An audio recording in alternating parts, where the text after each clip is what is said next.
Here we go. Hey, I'm the Story Sentence Coach. Welcome. If you're here, you have a book that you have to finish. Maybe you're stuck in the middle. Maybe you're close to the end. Maybe you haven't even started it. I mean, if you're a writer, this includes every writer because right now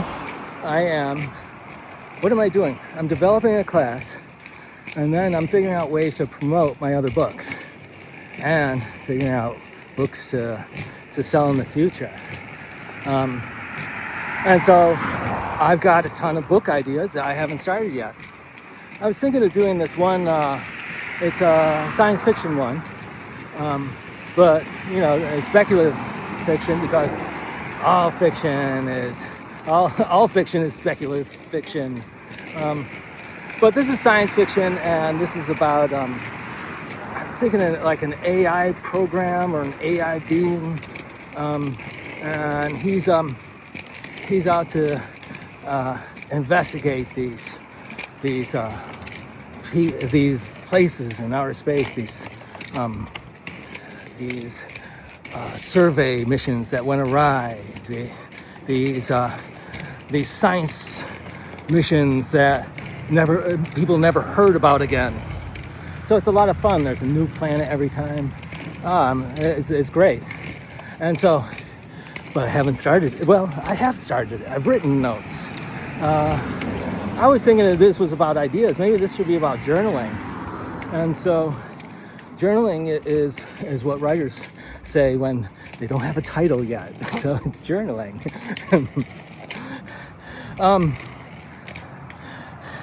Why is my face all orange? I think it's because I'm skating.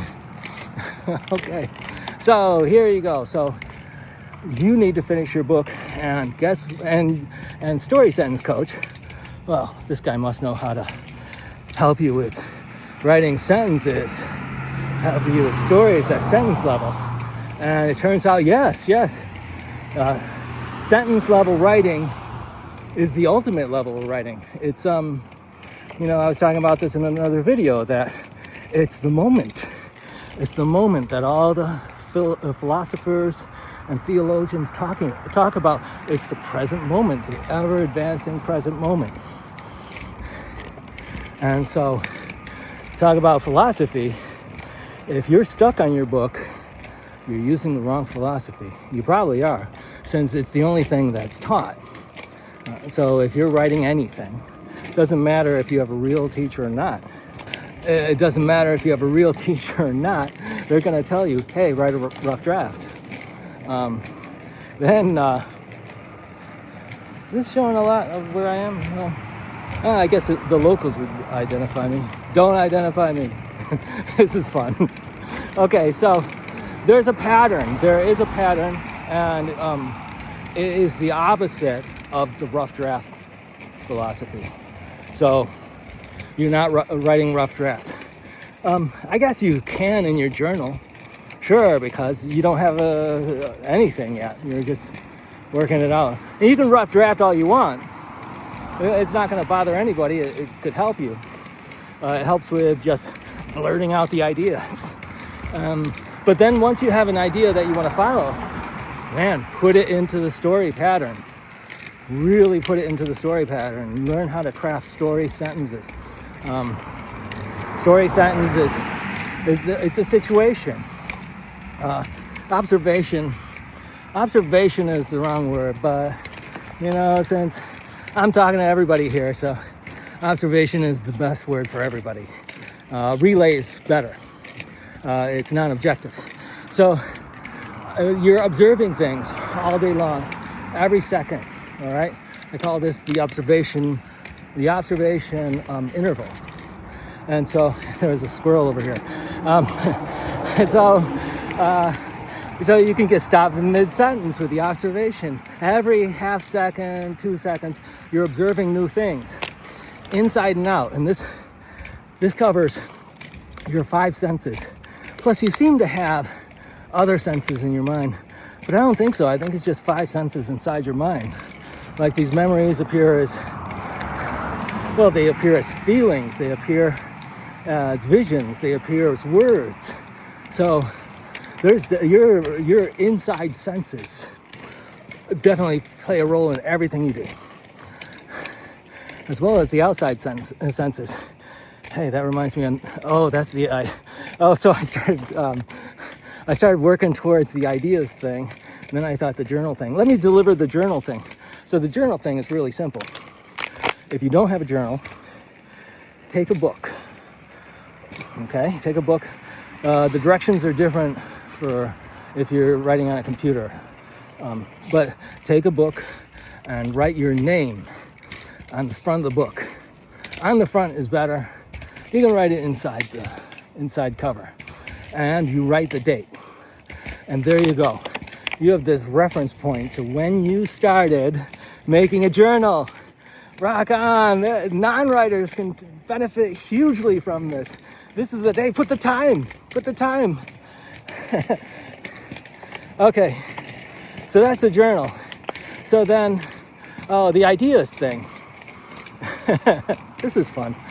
So you can bounce back and forth with this stuff. So you start off with one idea. I was gonna do a video today on how to get ideas, and I started going that direction. Then I thought I'd go to the journal, and I delivered the journal. The journal's done. Oh, wait a minute. But there's one more thing with the journal. You can do a journal in your Word docs. And so the important thing with a journal in your Word doc is, you can put your name on it, but that looks weird in a file. People will think it's a resume or, I don't know, secret information, secrets. But no, a journal, my journal is called What's Next. And the reason I'm saying that is because like in 2007, I was writing a book and I made this journal, and I was so overwhelmed with what was going on that I was like, oh God, what's next? That's what I was always thinking. So I would put down what's next in the journal just to keep track of everything, separate from the draft of the book. And so you need to title your journal something positive. What's next can be negative, but really it is positive. What's next? Hey, what's next? What can we do next? How can I help you? Yep, it works. Okay, so now we're about 8 minutes in, and you want to know how ideas work. I've already put in, I don't know how many things I put in right now. This is fun. Let's see. So the ideas, okay. So if you're gonna research ideas, this is fun. I can compare myself to my peers here. They're using like some faulty philosophy, faulty logic here. Okay, so if you can recognize that you have ideas all the time. That's where I'm gonna walk you. That's where I'm walking you towards. You got all the ideas all the time. And story sentences started off as the idea blaster formula. So listen, I invented the idea blaster formula about over 10 years ago. Over 10 years ago. So I am the authority on coming up with ideas. And so here's how you go. I call this the trail. It's kind of a manicured trail. You see the wall over here. So you go on the trail, and when somebody is talking about how to come up with ideas, you need to find somebody who's saying, how do I come up with ideas when I have no ideas? Mind blank. All right. Now, this isn't writer's block. Writer's block is a completely different day. I'm not going to go into writer's block here today. You're going to have to come back another time. So what we're talking about is mind blank. All right. And you got to think about mind blank. You run into it all the time. Often, many times a day. just mind blank. You don't have to have dementia at all. I think it's some sort of function of the brain, which, well, it's definitely fight or flight. It's fight or flight. Have you ever, had a bad experience and then you're making up like you're fantasizing ways that it could have been better, or fantasizing about having a time machine, right? So you can go back and correct that mistake you did. So definitely going through ideas, contemplating ideas is fight or flight. And authors who can come up with idea after idea, businessmen who can come up with product after product, they are accessing fight or flight. So what is it? Okay, so you say you're feeling mind blank, you don't have any thoughts, right? You can't get all thoughts. It's like the highest form of criticism. Like, I'm not gonna think about any silly ideas. Put the jokes aside, and then put all the things I have to do aside. And this is awesome. I'm having fun. This is only like my second video like this. And so you don't have any thoughts in your head. But to me, it's like my vision becomes sharper, and my hearing becomes sharper, and I smell things. And I get a chill when this happens too, because I know what's coming next. If you can achieve mind blank, then you're gonna get great ideas. You see that? That's mind blank. Okay. And so there is another step to it. So if you're on the what you call it? Here you go. Right here. Can I do this? Oh, I'll put it in. So I'm at a place where there's oak trees, and the acorns fall. And they're gonna fall soon. I can never find the tree. It's weird. There's like one day there's no acorns, and then there's a million acorns on the ground, and you don't even see the tree that did it. It's like they happened overnight. So what this is that since you are so immersed in your senses, you should be in a fun place, right? You don't want to be in a bad place. You want to be in an exciting place. And this goes with neural networks. So what happens is, who is it, Gardner? I forget his first name. Maybe Howard Gardner and multiple intelligence theory. And so a lot of people throw this around. And this is the only time I throw this around. The only time I talk about people having different intelligences is when I'm talking about ideation. But when I'm just talking about ideas, everybody has ideas. You have ideas. Your ideas might be about math. Mine's about stories. All right, there you go.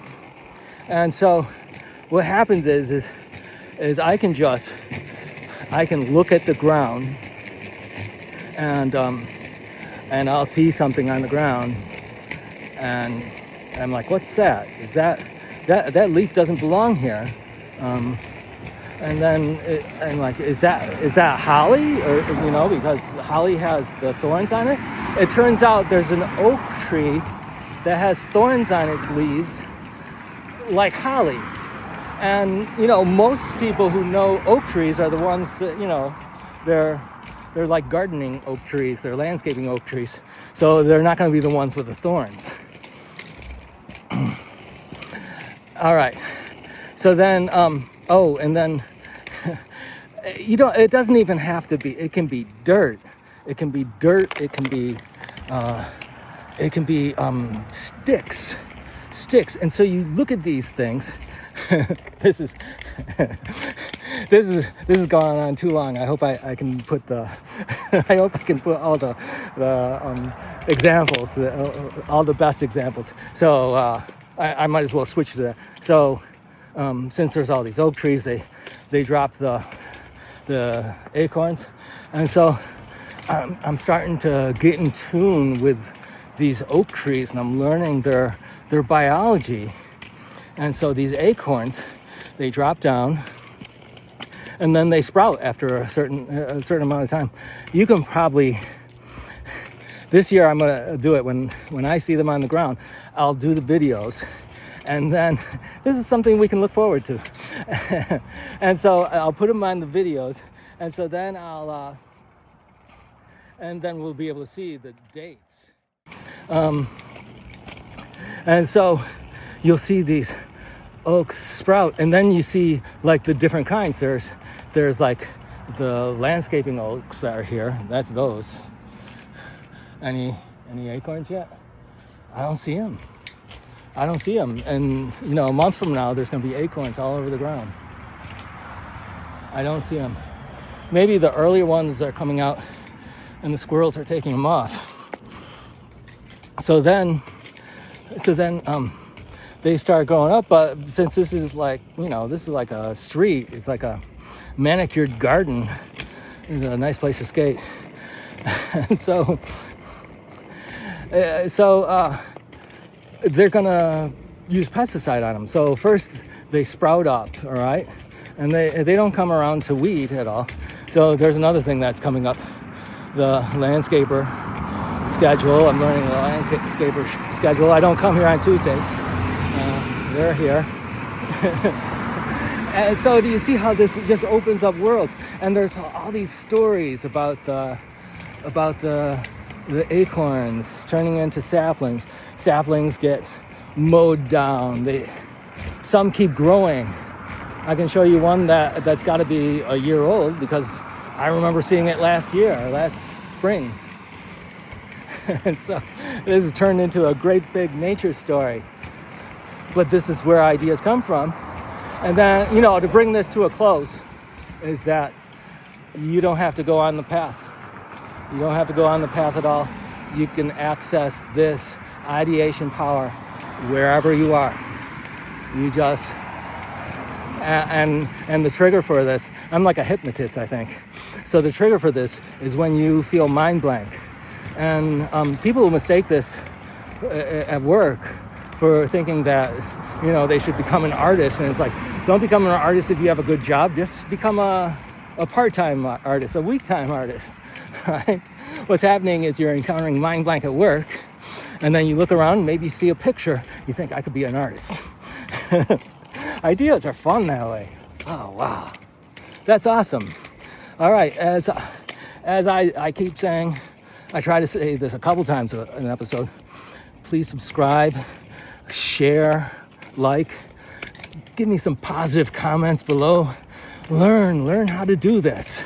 You can do this. I'm going to help you write your book. Well, as much as a YouTuber can help you write a book. But even if I just get you to the point where you think, oh, you have that awareness that there's a formula to this, and you don't have to be beholden to these nasty English teachers. No, I'm sorry. I know a lot of nice English teachers. But you don't have to